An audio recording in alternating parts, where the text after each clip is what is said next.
today is From Soup to Success. And I am joined by my dear colleague from Silicon Valley, Shaheen Khan, who I've worked with in a variety of capacities over the last 5, 8, 10 years, direct from Silicon Valley.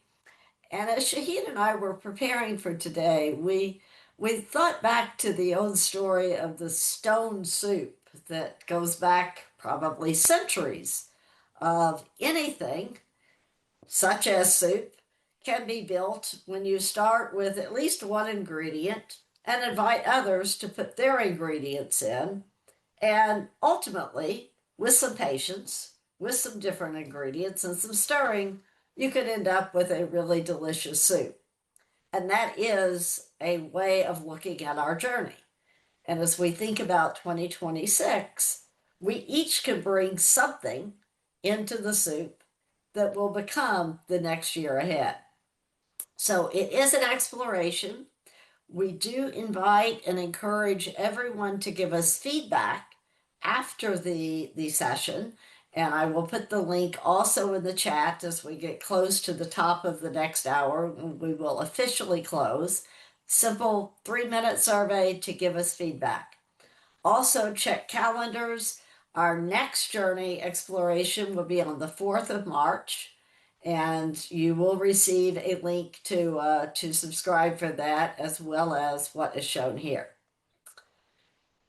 This past year, 2025, has been a complete swirl of cyclones for everyone.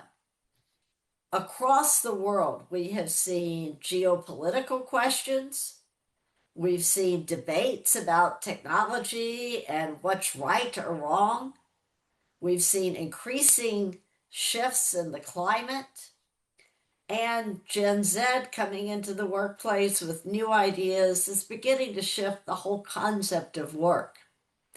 And for some, this can be scary.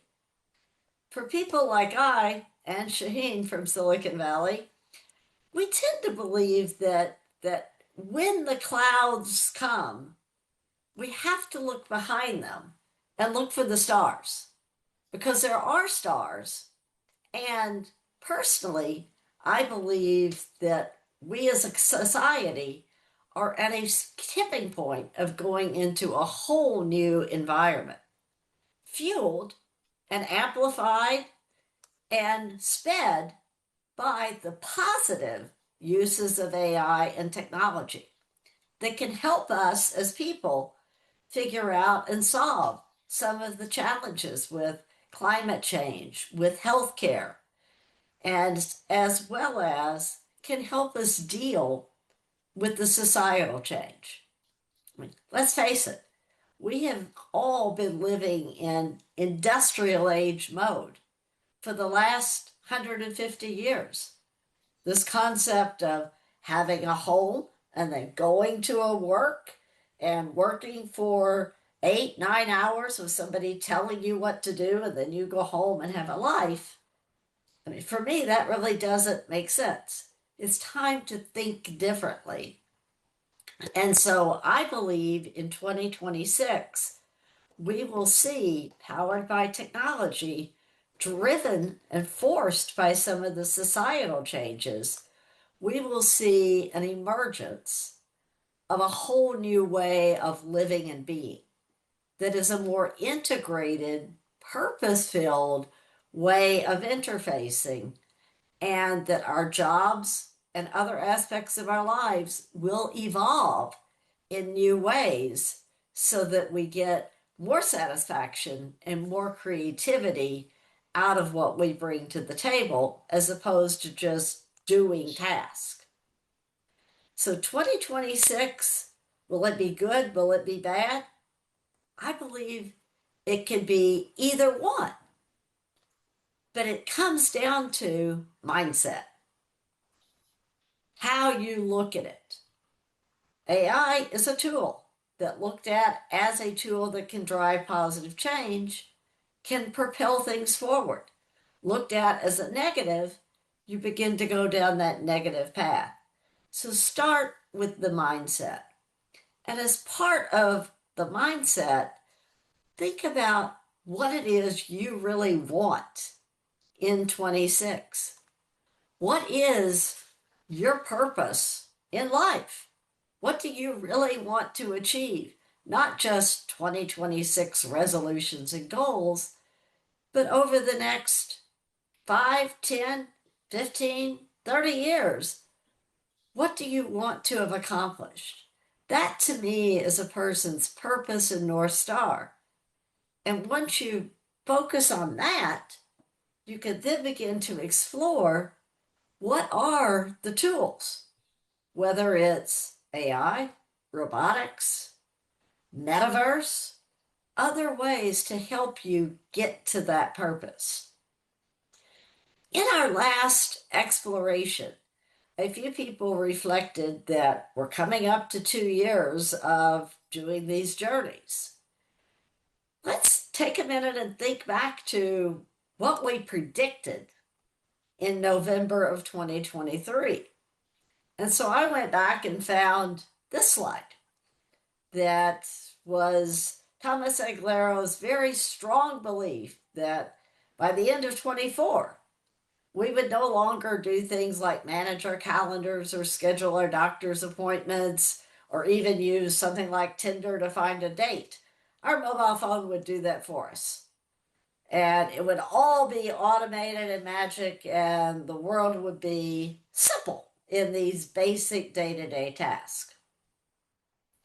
Personally, I don't know anyone who has fully delegated only to their phone to run their lives. Now, there are parts of this that agentic AI has helped in scheduling appointments, building travel plans, maybe checking for what's the best gym membership. So it's helping in this, but it's not yet doing it for us, as some people did think 2 years ago. The other thing that was interesting in looking back to November of 23 is that only 2 years ago was the beginning of what we all, including me, thought was the big wave of the metaverse. We will all be doing everything virtually, and the Meta Quest will change the world and how we see and experience. We'll no longer need to travel. We'll just sit on our couches and have everything laid out for us. That definitely did not play out for anyone that I know. Now, there is some relevance in the big boom and excitement about Metaverse, because that was I believe that some of that was a reaction to people during COVID sitting on their couches, wishing to go out and travel, wishing to experience things, needing to do things differently. And so that was a bit of a reaction of this huge exuberance of, we no longer have to go back into an office. We have a whole new way of working. In reality, people kind of liked still traveling and being with colleagues in an office. So some of that metaverse concept that became very big is no longer so important. However, in the last 2 years, there has been a lot of growth and development of the underlying technologies of virtual reality, of recognition, of the Ray-Ban version of the MetaQuest glasses. So I do believe in the future, is it 5 years, 10 years, 20 years? Everything that we researched and learned about the metaverse will come back in a different form factor. Kind of like when the internet first became the boom and everything was about eyeballs and dot things. That was a bubble. But that was not the end of the internet or the World Wide Web. It just needed some sanity and some time to gel, if you will. So I also pulled out this slide that I showed 2 years ago of the different kinds of technologies that we all agreed were evolving.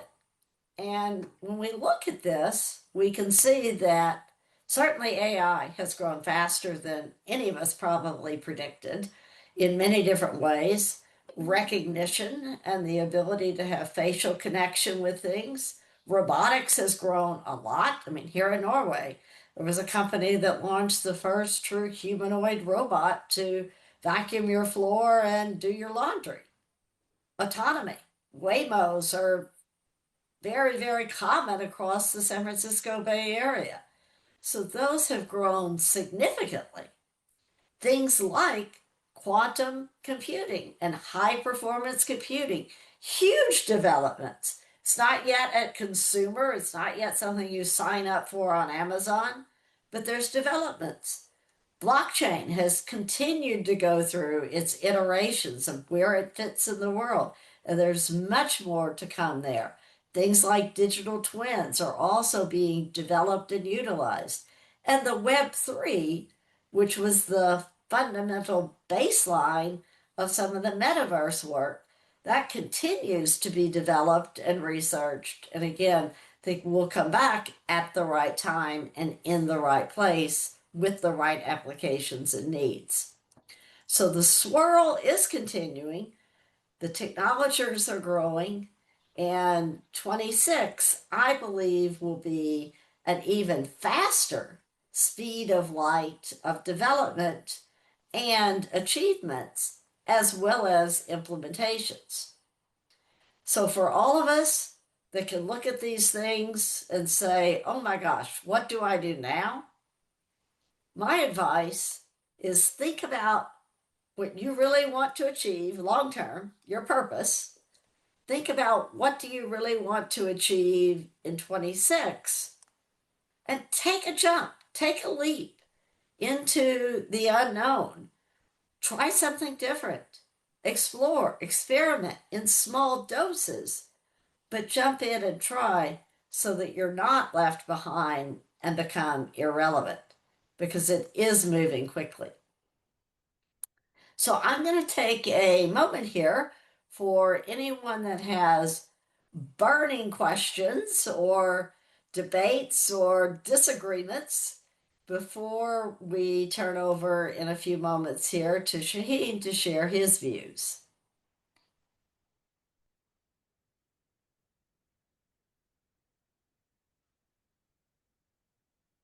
Questions, comments,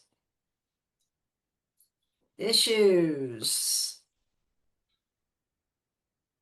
Well, I'll speak up. I'm coming from a different perspective.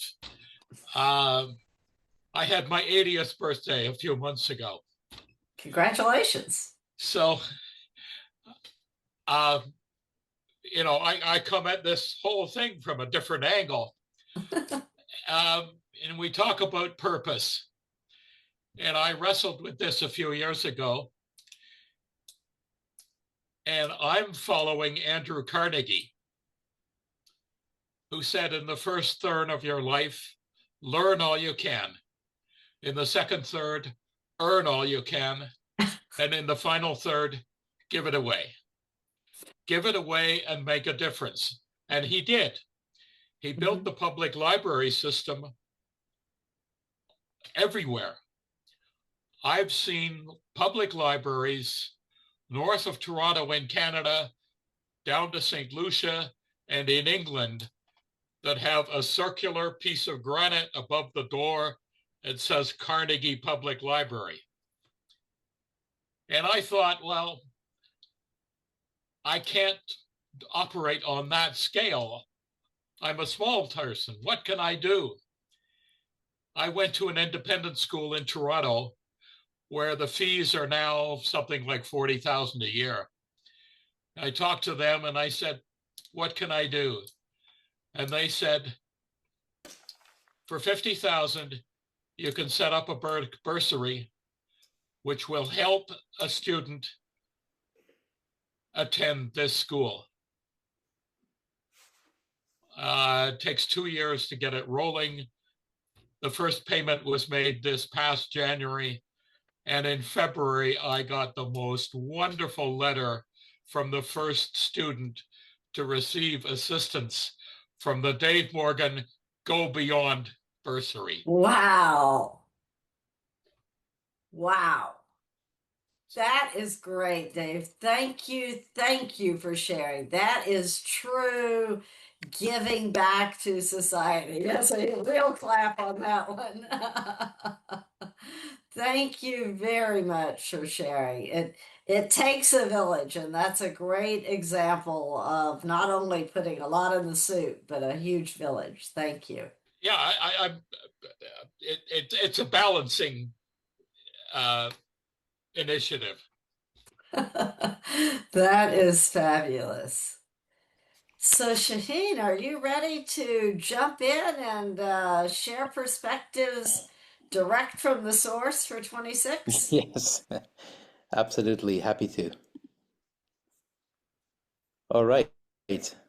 Uh, it's coming through, I trust. Yes, all good. All right. Well, I'm delighted to be here. Thank you, Jennifer. Thank you all for being here. It's still sharing, right? Yes. Okay. All right. Thank you all for being here. It's a delight also to recognize some of you from the previous sessions that I've attended. So my secret mission to make friends through this kind of a gathering is working, and I'm very happy about that. So thank you about that. So the way I organized this was to say, how did we get here? Where are we now? What do we do about it? And what should we kind of be looking forward to, let's say. So how we got here was a very long journey. AI started in the 1940s. In 1943, the first concepts of a non-learning neural net was presented. In 1950, Alan Turing, those of you who watched the movie Code Breakers, they deciphered the war codes to great effect during World War II. And Alan Turing was one of the mathematicians and one of the original big computer scientists of our industry, was part of that. And he came up with what is known as a Turing test, which was the test of whether or not you can distinguish a computer from a person based on the interactions that it has with you. So that already pointed to the fact that these big thinkers already knew that intelligence can be computable. And that's basically what we have achieved as a society, is intelligence has become more and more computable. Now, you could argue whether it really is intelligence or whether it's automation or what, and those are all interesting discussions, but fundamentally the computer is doing things that wasn't expected to do. The term artificial intelligence was coined in 1956. There were lots and lots of activities between then and sort of the mid 80s. And then it kind of didn't pan out. It didn't work as it was supposed to. In the 1980s, we had like Japan's fifth generation initiative that was a whole geopolitical bombshell of its time. And just none of them really panned out. So we went through what they referred to as an AI winter, where the whole thing got cold and chilled and not a whole lot was happening, or if it was happening was like under wraps and nobody knew. In 1997, IBM's Deep Blue beat chess champion Kasparov, and kind of AI became a little bit more interesting. But it really wasn't until the 2010s with deep learning, deep neural nets. And when we say deep learning, they mean the number of neural layers that the computer scientists were using were usually measured in like, a handful or a dozen. And if you make them really deep, if you make them like, 30 layers or 50 layers or more, then it started actually doing it. But you needed computational power, you needed a lot of data, and you needed economic use cases, and all of that confluence happened. And then like in 2010s, the handwriting was on the wall, that this thing is like, oh my God, it's doing better than we thought it would do. Then in 2020s with generative AI because it generates things like text and pixels and music and other things. And those were based on large language models. And that too was a bit of a surprise, even to those who came up with it. It was like, oh my God, this thing is doing a lot better than we thought it would do. And that was another step function. So we had two kind of back-to-back whammies that have propelled AI to the frenzy that we see right now. In 2025, we started seeing agentic AI and physical AI kind of show up. Agentic AI by sort of having AI agents that can collaborate and can form a team and can kind of be grouped and directed at a problem. And physical AI by sort of having embodied AI, like AI that is out there in the field, in the real life nature, not just in some data center as a virtual thing. And also physical AI also in some contexts means the use of physics as a way of trying to do some of the calculations.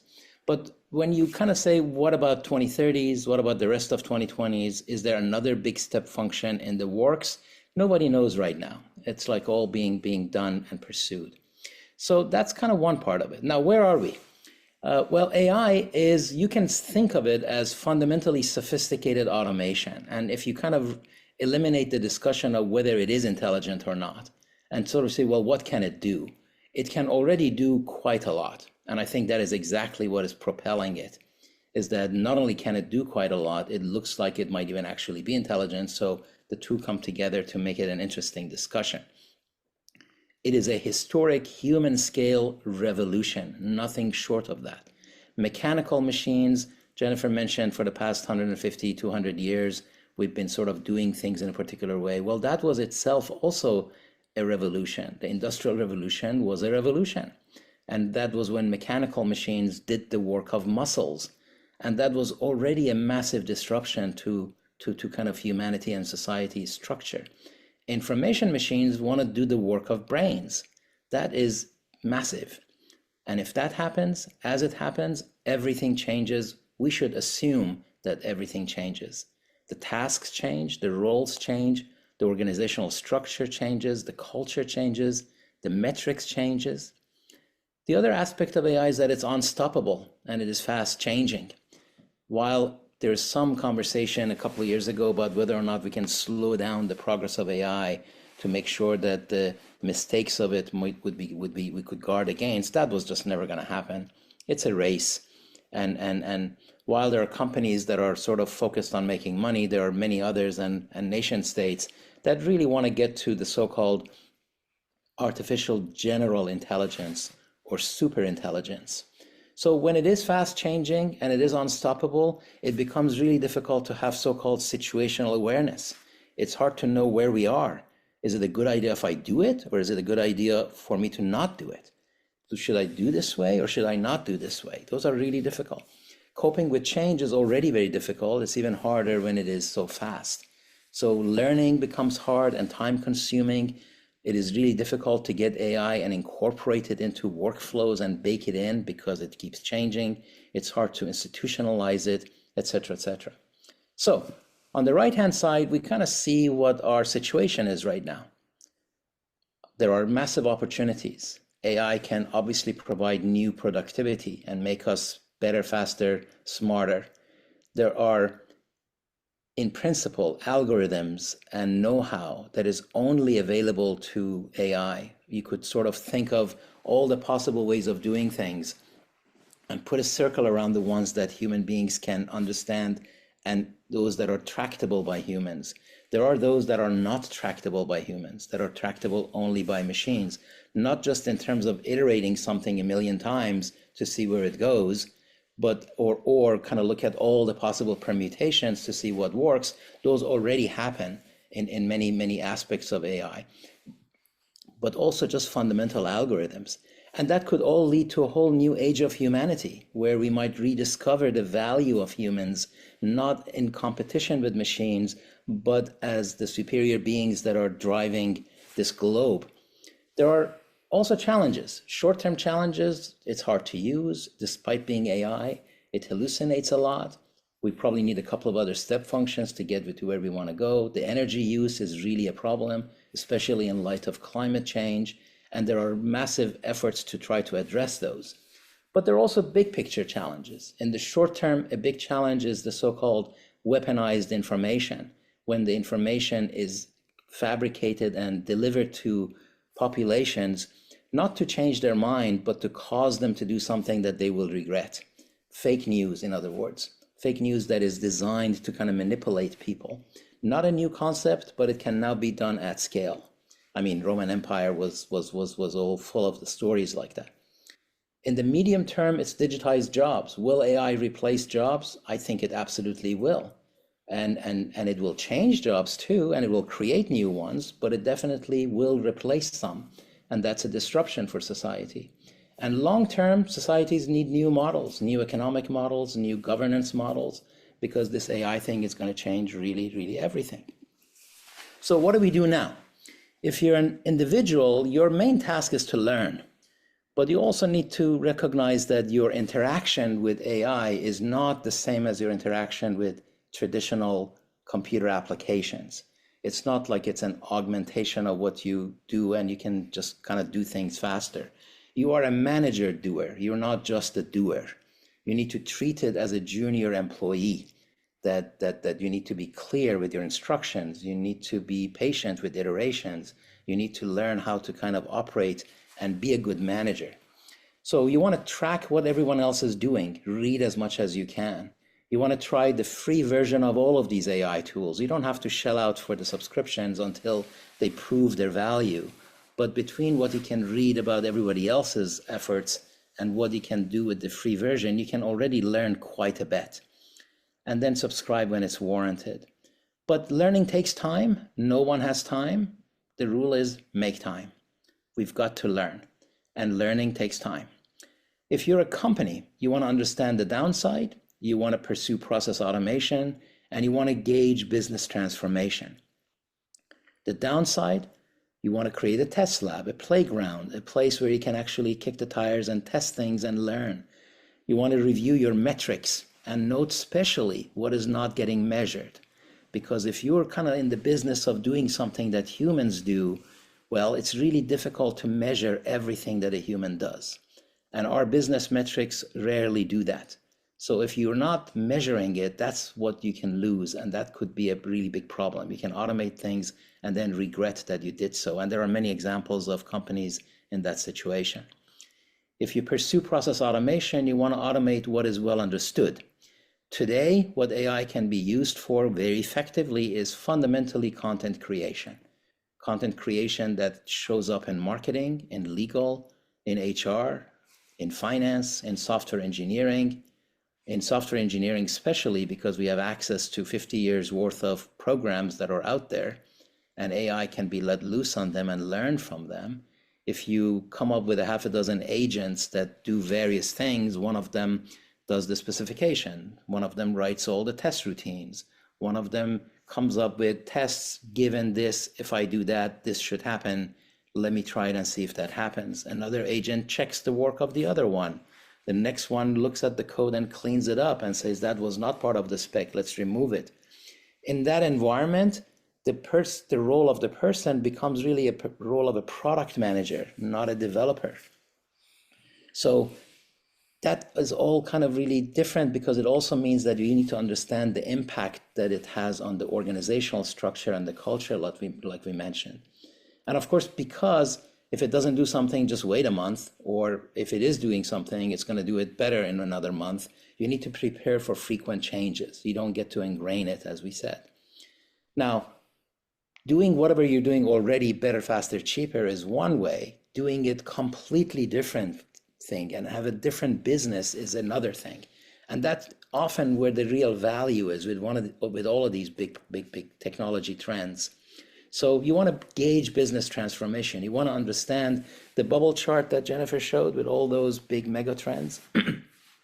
You want to do whatever you can to put your arms around them and understand whether and when invoking one of them is for you and a new business model is for you.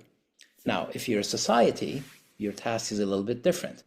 AI points to a puzzle to solve, not a canvas to paint. You don't get to impose your will on it. It gets to impose its will on you. You need to solve the puzzle. What does a society need to look like to thrive in a world where AI plus industrial revolution plus agricultural revolution allows humanity to go forward in a way that is better? You want to understand the changing power dynamics, especially for those who solve the puzzle. And nobody has solved the puzzle for the way I see it right now. You want to guard against the threats. We already see societies have legislation against cybersecurity and fake news and things like that. And then most importantly, perhaps, you want to assume AI will soon be better than humans in everything and plan accordingly. You cannot say AI will never do this, because it probably will. And your plan needs to be prepared for that. Maybe it can't, and great, but if it does, you'd be prepared. And then you want to put in place policies now to mitigate the disruptions, because some of it will be disruptive. Now, when we look to the future, the big trends, again, as a follow to what the bubble chart that Jennifer showed, these are the topics that come up on the left-hand side of this chart. The big tech trends that we read in the papers are about chips and semiconductors. That's really the engine of the information revolution, whereas the plow was the engine of the agricultural revolution, and the steam engine, you could argue, was the engine of the literal engine of industrial revolution. Chips and semiconductors are where it's at in this business. You need chips. And then you have IoT, information, Internet of Things. IoT is the fountain of data. 5G is the communication model going to 6G, and that's how it gets communicated. HPC stands for high performance computing, supercomputing. Together with AI, that's how you make sense of the data. Quantum computing is a way you accelerate the processing of the data. Cryptocurrencies, you could argue, is a way you might transact with the data. Nuclear energy is how you kind of, you may have to go to nuclear energy, although solar is making great progress. How you kind of feed all of this. Cloud computing is where the deployments are, and cybersecurity cuts across all of the above. So if I look at 2026 and come up with some predictions, because that was one of the topics that we had talked about, I'll just highlight a few of them. I think US will catch up with Taiwan in chip manufacturing technology, but not volume. I believe Japan will as well, and Korea is already there. Pursuit of sovereign AI, quantum computing, etc., will create new groupings in the world and new spheres of influence. We already are seeing a fragmentation of the global supply chain.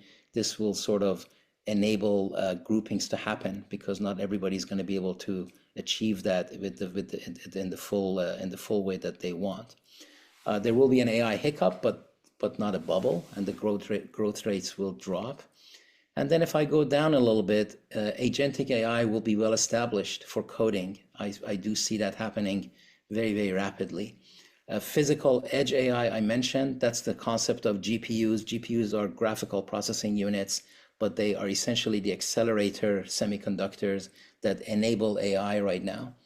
And NVIDIA, of course, is the king of the hill there, but with others kind of right behind them. So physical edge AI, meaning GPUs out in the field, and AI-enabled 5G communication, meaning GPUs on every telephone pole, will kind of let the telecommunication companies compete with cloud providers. A lot of technologies are going to continue to be several years out: quantum fusion, small modular reactors. And then Bitcoin will continue its path towards an accepted asset class, and also an increasing, richer fintech ecosystem. So let me pause here and then see if there are any questions, and then we'll kind of go from there.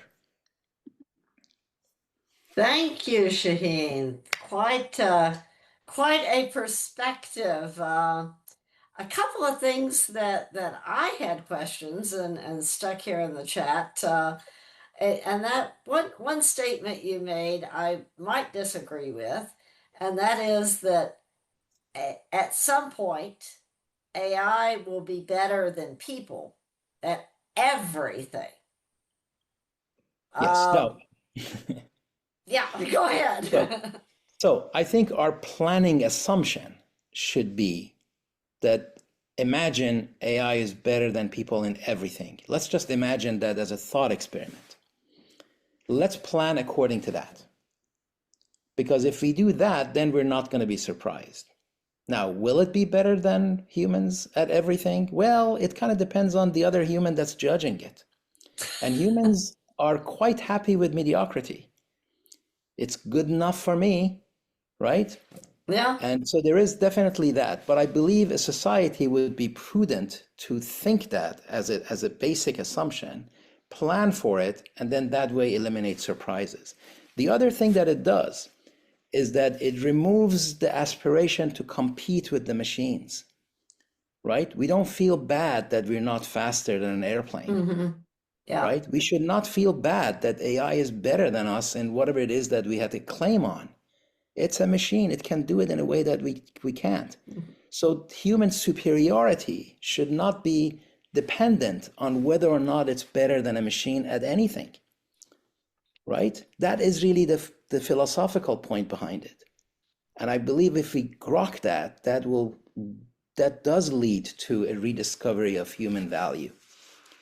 That's a good point, because I think where my debate, and I think at least a couple of people, Carol Daly for one, who's on the session here, would disagree, is that personally, I don't believe that any machine can ever replace the empathy, the humanness, the intuition, the spirituality, which is the thing that we as humans uniquely bring to the table. That's just my perspective. And I see Dave nodding on that. Yeah, so let me say that I disagree. And because, you know, there's also a gradation. For example, you could say, you know, Steven Spielberg is the kind of filmmaker that nobody can match. Michael Jordan can play basketball in a way that nobody can match. So sure, there are those people who have those qualities that are going to be superior to machines, but they're not accessible to everybody. Their AI is already doing mental health and physical health Yeah, work in a way that is preferred for some people than humans. that's the And point. that is, if that's not empathy, what is empathy, right? It is Yeah. now, it is fraught, it is kind of risky, it's early days, all of that. But I believe that it is more than proper to assume that AI will be better than humans in everything, and then recognize that we must value each other, not because we are better than machines. Yeah, very, very good point. Thank you. Bjorn, you've been patient with your hand up. Yeah, thank you, Shaheen. I'm here at BI Business School, so maybe it's a little bit noisy here, so excuse me for that. But a very interesting presentation, Shaheen, and I kind of tend to agree with you as an engineer that machines will be better in humans in most of the things, but I think there are exceptions. I think like in entertainment, for instance, I don't think the best tennis players will be human, at least for some years from now, and basketball players and things like that. And I agree also with Jennifer on the emotion side, because what is the purpose of being human? Okay, that is the big question, right? So we will all become philosophers eventually, and we should all try to be that. I'm a little bit curious, since I'm also a space engineer, that you didn't actually put space on the table. Maybe it's it's kind of a means for to achieve something, because we are pushing limits now in 5G, for instance, with satellite communication, and also going to the moon and things like that. So I was curious how you think about space, since this is my area, and also this systems approach. I think we all have to be kind of systems engineers going into the future, and that is also something extremely important to think about. 100% with everything you said. And space is an oversight. We actually do track space. So I'm part of a very small team of like 3.5 analysts where we track all of the above, because that's kind of what we think we should do. And one of my colleagues who has the proper background does track the space tech. It is definitely a new frontier, certainly in the low Earth orbit, LEO. There's a lot going on, both in terms of all the debris and all the satellites that are there, and how do you as you kind of go from the ground up, every couple of few thousand feet, there's a whole new regime with its own ecosystem and all legislation and all regulation, etc., as you go all the way up. Right. So it is definitely something to track. If you go sufficiently up, the connectivity that exists between all the satellites, the curvature starts showing up. So there's also new technologies. People have talked about data centers in space. Right. Now there is kind of the whole gravitational wave that actually can cause it to be pretty cold, and actually you don't have to radiate the heat out. HP very famously sent a server or two inside a capsule to the Earth, to the outside of the Earth for like a year or two, because the cosmic rays are a lot more intense out there than they are inside, to kind of learn about what it takes to keep. So a lot going on there. I think some of it is like for telecommunications and quantum communications, that seems to be imminent. For everything else, it's kind of a few years out. Yeah. Yeah. Yeah, good point. Okay, Carol, you had a point. Yeah, loving, as always, loving all the information and talking. I wanted to concur, Shaheen, with something you said. AI will be better at everything that humans do, and it was like so shocking to me, not new, but it was just like, yeah. And there's a lot of, I'm just going to label it all as ne'er-do-wellers or evil, and it's going to do that really well. We've already talked about it, but it was just it felt like it landed in my brain, like, and what do, leads the questions, what do we do about that? And that's just I just wanted to share that, bring it up to the top, because that's going to be one of the most limiting factors in the progression of human evolution to what I think is a good world to live in. I want to refer to one of Jennifer's slides, the one about mindset. And how are things going to change? It's really our mindset. I think if we decouple our perspective of humans from the current metrics that compel us to immediately compete with the machine and say, well, it can never do this that I can do, right? And that now becomes my value. Like, 200 years ago, it was because I was faster than a machine. Now it's because I can have more empathy. Like, I keep feeling like we keep cornered more and more and more. There are like fewer and fewer things that we can latch onto to establish our value. So when something like that happens, it's the metrics that are wrong. We must find new ways to establish human values that do not depend on how much better we are than machines on anything. Why are the machines even in the picture? Why are we even competing with them? They're a tool. They're at our disposal. And the human value is just among humans. Who has better critical thinking? Who has better empathy? Who has better love? Who has adding value to society in good ways? Who is like doing a scholarship for needy students like David is doing? Like, those are what we all celebrate. We just, like half an hour ago, we spontaneously celebrate, all of us. It was like, so that I think is where we need to go. And that does require a new model. And I think that is also the challenge, and only a mindset can do that.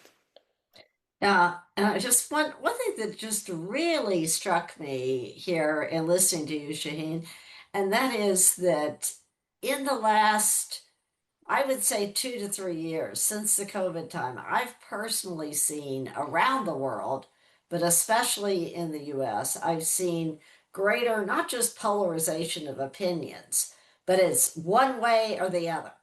Now this is my point of view. What is your point of view? This is better than that. And it's really striking me that as people around the world, we're doing that with technology. Am I better than the machine? Can I do this faster? Can it do it faster? And that's fundamentally wrong, in my opinion, because it takes a village. It takes all of us, including the technology and the tools. So that mindset, as you said, Shaheen, it's not, is it going to beat me or overcome me? It's, how can I use this to be a better person myself? And it's 1 + 1 = 3. The tool and the person creates a beautiful thing. And I do think we all have a personal responsibility because we have positive intent. Let's use our positive intent to teach the tools. The more we teach them and interface with them, the more they're going to lean towards the positive. If people hide under a rock and say, it's bad, I want it to go away, then people with No, it negative ain't going away. intent will Yeah, use the yeah. tools and it will become negative. So that's Yeah. back to let's jump in and just do it and figure out how it can make us better people. So sorry for that rant. +1 for the rant. Other questions? No, you probably have questions relative to entrepreneurship or innovation. Yes, I, I have. I was watching Shaheen's presentation, and I missed that the pharma sector and the drug development with biologics, they are going to be AI tools used, the computational biology to clinical trials handling, data, regulatory affairs, everything is going to be under, say, reformation when AI applications are there. So it's a lot of say talks in between government and agencies and normalization of standards between continental agencies. These things are happening. However, the core question remains that whether developing a life-saving drug becomes a shorter path or not.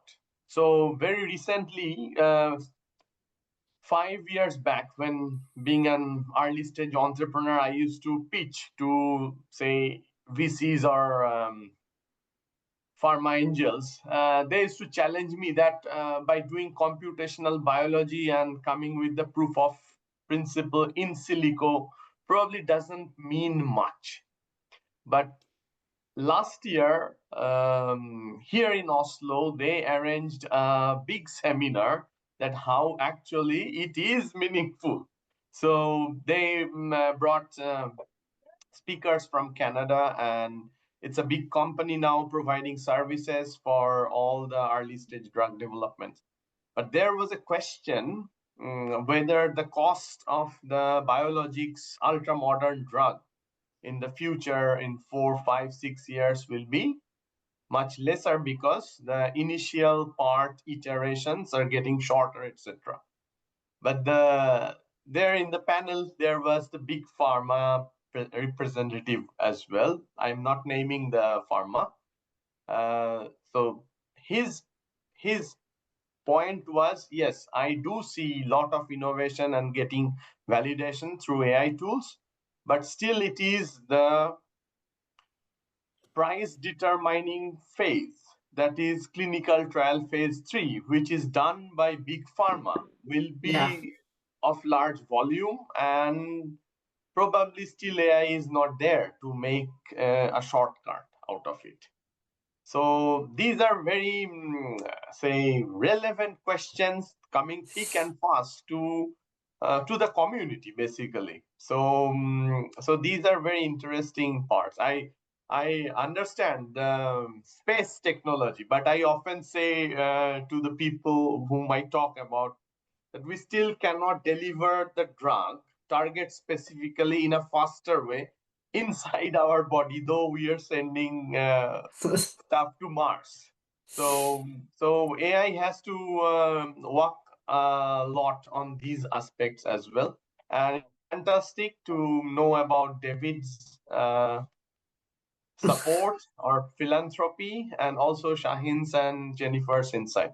I feel enriched for the future insights, and nice debate as well about whether I mean it's good perspective, Shaheen, to keep it simple. That yes, probably AI is going to beat us and probably deliver the better, but then as Jennifer emphasizes, it's in these seminars I follow Jennifer that there is no replacement of empathy and spirituality by AI.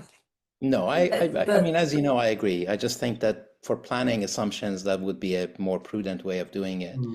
Related to kind of drug design and things like that, I do believe one of the next big waves of AI will be the digital twin situation, the concept. And that's kind of the merger of physics, science, engineering with AI and modeling, where you kind of simulate a digital version of something in a relatively realistic way. Now, when you bring science into it, and that is already being used for synthetic data, right? If you want to train a robot to walk around, you can generate all manner of terrains with the computer and then let it walk and, you know, in a virtual way and fall and, you know, get up again. So that happens all the time. But to do so for the human heart, to do so for the brain, to do so for something really complicated, that stuff is coming. One of the things that we are observing is that the scientific application vendors have been sort of very acquisitive. They've been buying each other as a way of doing an integrated simulation of a multi-physics types of environment. So now you can bring quantum chemistry and physics and structural analysis and fluid dynamics and heat transfer and put it all in an integrated way into designing the next generation of something. When that happens, now you can have the benefit of AI, but then you can ground it in science and models that actually are describing the real nature, not some kind of a hallucination. Yeah. Great. So just one comment before we turn to Bjorn, and in about 6 minutes, folks, I will turn off the recording and will officially close the session, but Shaheen and I will remain here until all the discussion dies, at some point. So Bjorn, question. Yeah, sorry for a second question here from Oslo. Very interesting discussions here. I was digging into this topic about lifetime learning. I think it was very appropriate from this gentleman who was 81, talking about giving back to the young people, and I agree with that. But also, there has been some newspaper articles recently in Oslo where it says when you're 60, you're on the top, right? With the synthesis thinking, when you're younger, you're maybe a better calculator. So this thing about lifetime learning and how kind of the seniors, and we are quite senior, I think, in this audience, how can we actually contribute? That is the key question for all of us, I guess. You can give back, or you can stay active and try to do something in combination of everything that you've done previously in your whole life, right? It's a combination of all the efforts and all the things that can do that when you're a senior. I think that's a key question. And I think in the US, we're better than in Norway, to give you some credit on that. I mean, I met people in 70s, 80s being space engineers, and they were the best, right? Well, there's a saying in Silicon Valley, I think it's attributed to, Kirsten or somebody like that, that if you live to the year 2030, you can live forever. Right. Okay, hang in there. And in lots That of by ways. then technology and AI and all of this will have advanced to a point where unless you get hit by a bus, you can live forever. And actually, Bjorn, to your point, I mean, that kind of comes back to what I said earlier, that we all have a responsibility, because we as people over at least the age of 30 or 40, except for Caitlin, she is our Gen Z representative here. We have the context, we have the experience, we have the real world perspectives that we can bring to the AI tools, and that's part of training and developing the tools, as well as training and developing the Gen Zers and the Gen A'ers that are coming into the workplace. So I do think we have a very strong responsibility to move forward in that way. So good perspective. I want to add another thing. Imagine that humans can now routinely live to be 250 if they choose to, right? I always thought that if that happened, there will be a class of problems that we can now solve that could only be solved by people who have lived at least 153 years old for some mysterious reason. And where that comes from is that there was once a computer bug that would show up only on like December 31st. So if the computer didn't stay up for a whole year, you would never see it because it would reboot itself out of that. It would only work with a computer that was reliable enough to actually stay up for like a year and a half. And then, I found that bug. So I feel like things like that will happen for humans if we indeed follow on this path. Interesting. You did bring up a question in my mind that will there be another bust and bubble at 2029 as we go into 2030? For those of you that were around at the beginning of 2000, that was the dot boom. Everything had to happen by December 31, 1999. The world was going to come to an end. I wonder if that pattern will repeat in 2029. Who knows? Yeah, well, for that particular bug for the year 2000 was that Yeah, many of the field for the year was just two yeah, digits. right, Because, right. but then as you approach 00, that was going to put everything out of whack. They had to go change it into 4 digits or Yeah, maybe more. There is another bug like that. I think the Linux operating system tracks time in a way that may run out in like 2037 or something.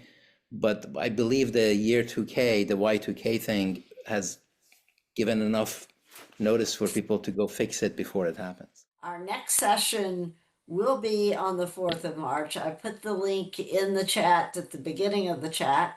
It is also, as well as all of the recordings of past sessions, on jennifervessels.com. And so I will officially say thank you. I will turn off the AI companion and I will turn off the recording.